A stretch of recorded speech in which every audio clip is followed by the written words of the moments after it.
सर्वप्रथम भारत देश के सभी नागरिकों को मेरा सादर प्रणाम।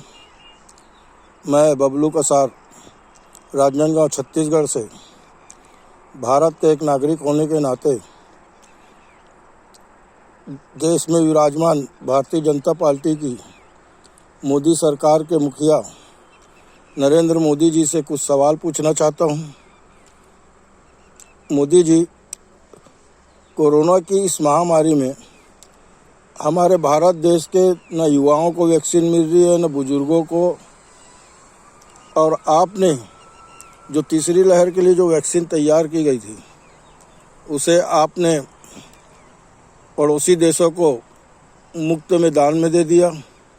क्या यह उचित है? आज हमारे ही देश में वैक्सीन ना मिलने के कारण हजारों और लाखों की संख्या में युवा जन, बुजुर्ग जन, महिलाएं जन मौत के काल में समा गए।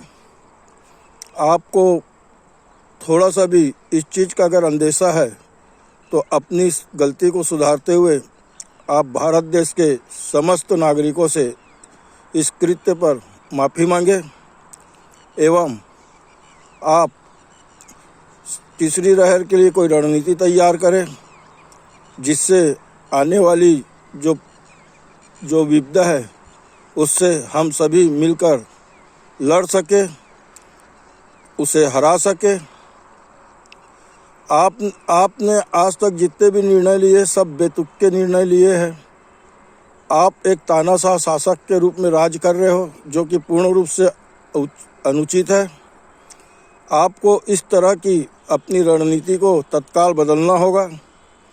आपने शुरू से ही नोटबंदी कर दी, जिससे कई लोग अर्थव्यवस्था पूरी भारत देश की चरमरा गई, लोग सड़कों पर उतर गए। उसके बाद आपने गब्बर सिंह का टैक्स लागू किया, जिसे जीएसटी का नाम दिया गया। वो भी आपका एक निर्णय कुछ उद्योगपतियों को निजी तौर पर फ़ायदा दिलाने के लिए लिया गया था। उससे अनगिनत व्यापारी, उद्योग जन प्रभावित हुए। कई व्यापारियों ने आत्महत्या तक करी, जिसका सीधा श्रेय आपके ऊपर जाता है। आपने भारत के अन्नदाताओं के साथ अन्यायपूर्वक कार्य किया, किसान विरोधी 3 बिल लाए।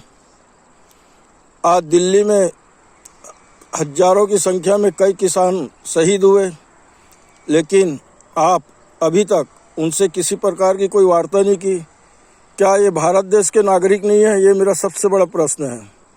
आज जो हमारी नस्लों को, बच्चों को जो वैक्सीन लगना था उसे आपने पड़ोसी देश में दान में दे दिया। क्या हमारे बच्चों को उस वैक्सीन की ज़रूरत नहीं है? आपको प्रधानमंत्री जैसे देश की सबसे बड़ी गद्दी पर बैठने का किसी प्रकार का कोई हक, अधिकार नहीं है। मैं इस मंच के माध्यम से भारत देश की जनता के तरफ से इस्तीफे की मांग करते हुए आपसे पूर्ण निवेदन करता हूं कि आप भारत देश के नागरिकों की भावना का सम्मान करते हुए नैतिकता के आधार पर आप अपना इस्तीफा सौंपें, जिससे कि भारत के देशवासियों को आप जैसे क्रूर शासक से निजात मिले। जय हिंद।